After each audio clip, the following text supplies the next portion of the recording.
March 28-ന് Anthimahakalankavu വേല സമാപന ചടങ്ങുകളുടെ ഭാഗമായി കൈത്തേങ്ങ ചടങ്ങ് ക്ഷേത്രത്തിൽ നടന്നുവരികയായിരുന്നു. ഭക്തർ രസീതാക്കിയത് പ്രകാരം വെടിവഴിപാട് നടത്തുകയും ചെയ്തു. കാവിനോട് ചേർന്നാണ് വെടിവഴിപാട് നടത്തിയത്.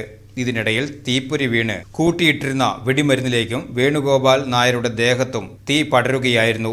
ഉടുത്തിരുന്ന മുണ്ടും ഷർട്ടും വലിച്ചെറിഞ്ഞ് ഓടി മാറിയെങ്കിലും ദേഹത്ത് വെടിമരുന്ന് പറ്റിപ്പിടിച്ചിരുന്നതിനാൽ കാര്യമായി പൊള്ളലേറ്റു. ഓടിക്കൂടിയവർ വെള്ളമൊഴിച്ച് തീയണച്ചു. ദേഹത്തും മുഖത്തും ഗുരുതരമായി പൊള്ളലേറ്റ വേണുഗോപാൽ നായരെ തൃശൂരിലെ സ്വകാര്യ ആശുപത്രിയിലും തുടർന്ന് എറണാകുളത്തെ സ്വകാര്യ ആശുപത്രിയിലും പ്രവേശിപ്പിച്ചു. അശ്രദ്ധമായി കരിമരുന്ന് ഉപയോഗിച്ചതിന് കരാറുകാരനും ക്ഷേത്ര കമ്മിറ്റിക്കും എതിരെ ചേലക്കര പോലീസ് കേസെടുത്തിട്ടുണ്ട്. 10 വർഷത്തിലധികമായി വേണുഗോപാലൻ നായരാണ് ക്ഷേത്രത്തിൽ വെടിവഴിപാട് കരാറുകാരൻ. സംസ്കാരം പിന്നീട് നടക്കും. ഭാര്യ പാറക്കുട്ടി, മക്കൾ രാജീവ്, രജനി, മരുമക്കൾ രമ്യ, സന്തോഷ്.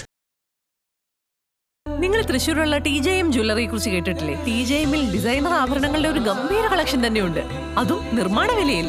കഴിഞ്ഞ 31 വർഷമായി TJM ഹോൾസെയിൽ മാനുഫാക്ചറിംഗ് രംഗത്തുണ്ട്.